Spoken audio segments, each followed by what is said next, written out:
আকাশবাণী কলকাতা। স্থানীয় সংবাদ পড়ছি শঙ্কর মুখোপাধ্যায়। বিশেষ খবর।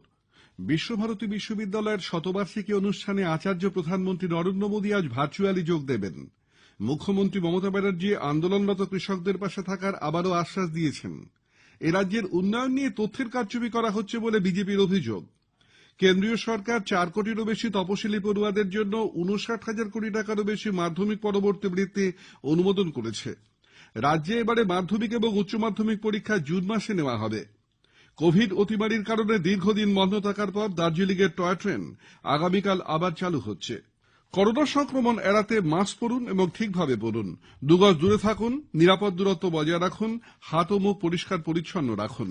আসছে বিস্তারিত সংবাদে।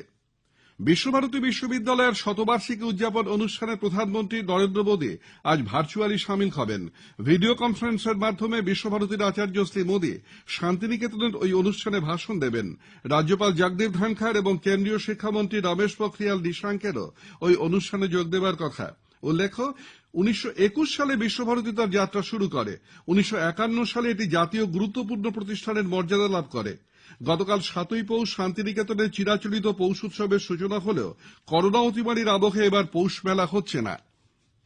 তৃণমূল কংগ্রেস নেত্রী মুখ্যমন্ত্রী মমতা ব্যানার্জি কেন্দ্রের কৃষি আইন প্রত্যাহারের দাবিতে চলা কৃষক আন্দোলনে সবরকমভাবে পাশে থাকার আশ্বাস দিয়েছেন।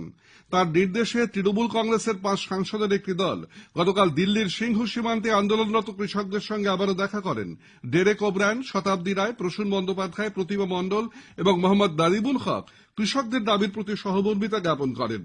এক সাংসদের ফোনের মাধ্যমে মুখ্যমন্ত্রী কৃষকদের সঙ্গে কথা বলেন এবং তাদের পাশে থাকার আশ্বাস দেন। আন্দোলনকারী কৃষক নেতারা শ্রীমতী ব্যানার্জিকে সেখানে উপস্থিত হবার অনুরোধ জানিয়েছেন বলে দলীয় সূত্রের খবর। ব্যক্তিগত সমস্যার কারণেই মন্ত্রিসভার বৈঠকে বনমন্ত্রী রাজীব বন্দ্যোপাধ্যায় যোগ দিতে পারেননি বলে জানিয়েছেন। বিষয়টি তিনি যথাসময়ে যেখানে জানাবার জানিয়েও দিয়েছেন বলে শ্রী বন্দ্যোপাধ্যায় উল্লেখ করেন। তিনি বলেন, গতকাল দলের সঙ্গে তার কোনো দূরত্ব রয়েছে বলে তিনি মনে করেন না। এ ব্যাপারে জল্পনারও কিছু নেই। রাজ্য বিজেপির মুখপাত্র শ্রমিক ভট্টাচার্য বলেছেন যে রাজ্যের উন্নয়ন নিয়ে এখানে তথ্যের কারচুপি করা হচ্ছে। মুখ্যমন্ত্রী যেসব তথ্য দিচ্ছেন তার কোনো ভিত্তি নেই। গতকাল এক সাংবাদিক বৈঠকে তিনি পাল্টা অভিযোগ করে বলেন, একজন বিভিন্ন হিসাব দিচ্ছেন, বক্তৃতার মধ্যে হিসাব দিচ্ছেন পশ্চিমবঙ্গে কোথায় ফরেন ডাইরেক্ট ইনভেস্টমেন্টের কোন কারখানা তৈরি হয়েছে, কোন উৎপাদন বেড়েছে। এর কোন নজির, কোন দ্বার উদ্ঘাটন, কোন ফিতে কাটা পশ্চিমবঙ্গের মানুষ কোনোদিন দেখেনি। তৃণমূল কংগ্রেসের গতকালের সমাবেশের পর সদ্য দলত্যাগী শুভেন্দু অধিকারী আজ কাঁথিতে প্রথমে পদযাত্রা করবেন, পরে এক সমাবেশে ভাষণ দেবেন। পদযাত্রায় বিজেপি নেতা সৌমিত্র খাঁর উপস্থিত থাকার কথা। মুর্শিদাবাদের সালারে তৃণমূল কংগ্রেসের বঙ্গধ্বনি যাত্রার পথসভা চলার সময় ব্লক তৃণমূল এবং যুব তৃণমূল কংগ্রেস কর্মীদের মধ্যে সংঘর্ষে 4 জন জখম হয়েছেন। আহতদের কান্দি মহকুমা হাসপাতালে ভর্তি করা হয়েছে। কেন্দ্রীয় পর্যটন প্রতিমন্ত্রী প্রহ্লাদ সিং প্যাটেল বলেছেন যে উত্তরবঙ্গের পর্যটনের সম্ভাবনাকে তৃণমূল কংগ্রেস সরকার কাজে লাগাতে পারেনি। পর্যটনের বিকাশের জন্য যোগাযোগ ব্যবস্থাও গড়ে ওঠেনি।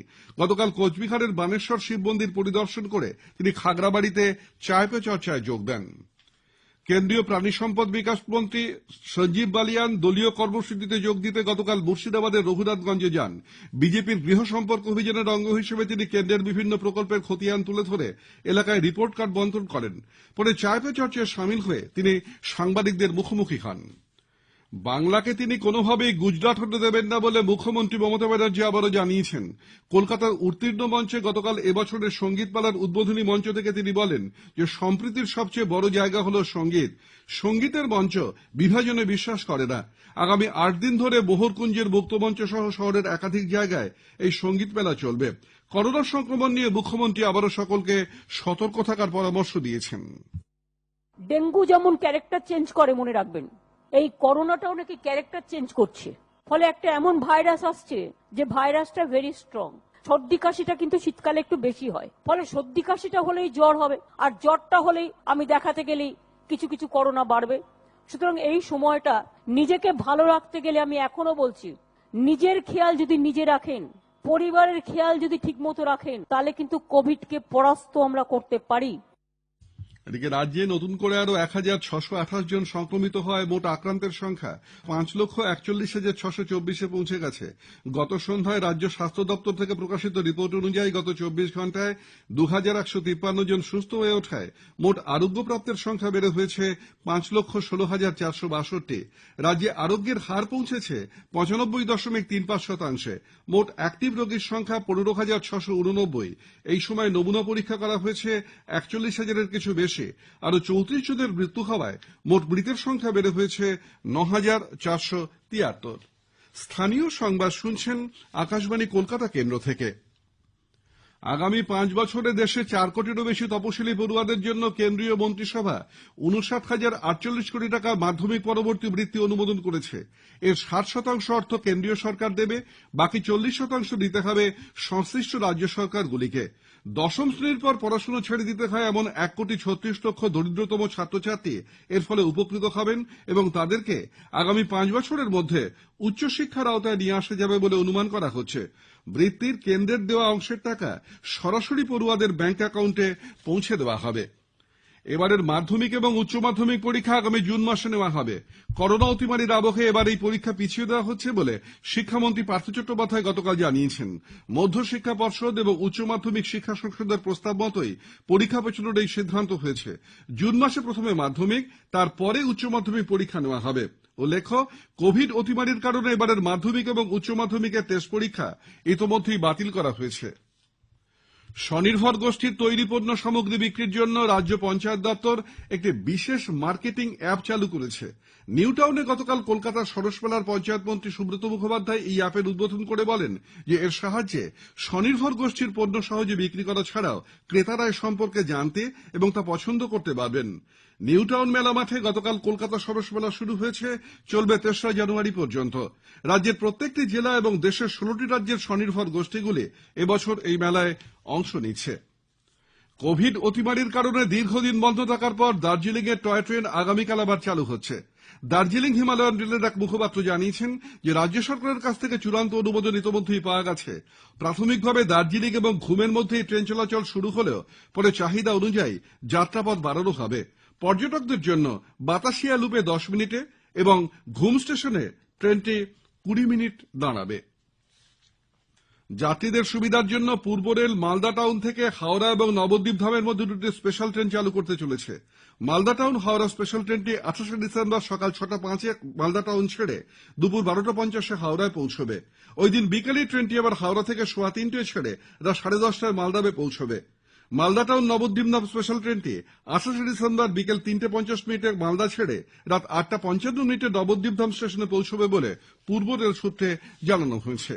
দীর্ঘ ৯ মাস বন্ধ থাকার পর পুরীর জগন্নাথ মন্দির গতকাল খুলেছে। তবে ৩রা জানুয়ারি থেকে সাধারণ ভক্তরা মন্দিরে প্রবেশ করতে পারবেন। আজ থেকে সেবাইত এবং ২৭ তারিখ থেকে পুরীর বাসিন্দারা মন্দিরে ঢুকতে পারলেও ভিড় এড়াতে ১লা এবং ২রা জানুয়ারি মন্দির বন্ধ রাখা হবে। যাবতীয় কোভিড বিধি মেনেই ভক্তদের জগন্নাথ দেবের মন্দিরে প্রবেশ করতে হবে।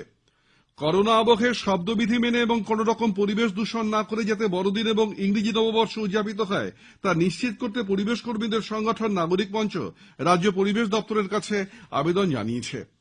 মুর্শিদাবাদের রানীনগরের ভারত বাংলাদেশ আন্তর্জাতিক সীমান্তের মোহনগঞ্জে বিএসএফ এর ১১৭ নম্বর ব্যাটালিয়নের উদ্যোগে গতকাল এক বিনামূল্যে স্বাস্থ্য পরীক্ষা শিবিরের আয়োজন করা হয়।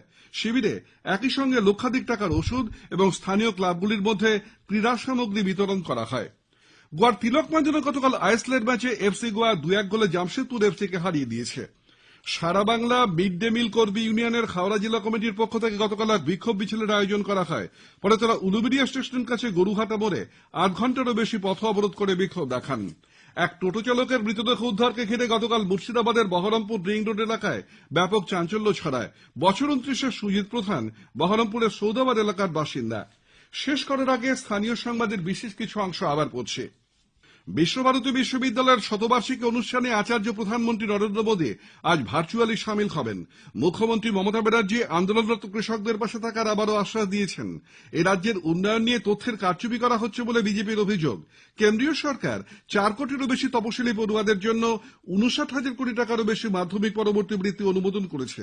রাজ্যে এবারে মাধ্যমিক এবং উচ্চ মাধ্যমিক পরীক্ষা জুন মাসে নেওয়া হবে। কোভিড অতিমারির কারণে দীর্ঘদিন বন্ধ থাকার পর দার্জিলিং এর টয় ট্রেন আগামীকাল আবার চালু হচ্ছে। স্থানীয় সংবাদ শেষ হলো। এর পরের খবর সকাল 9:15টায়।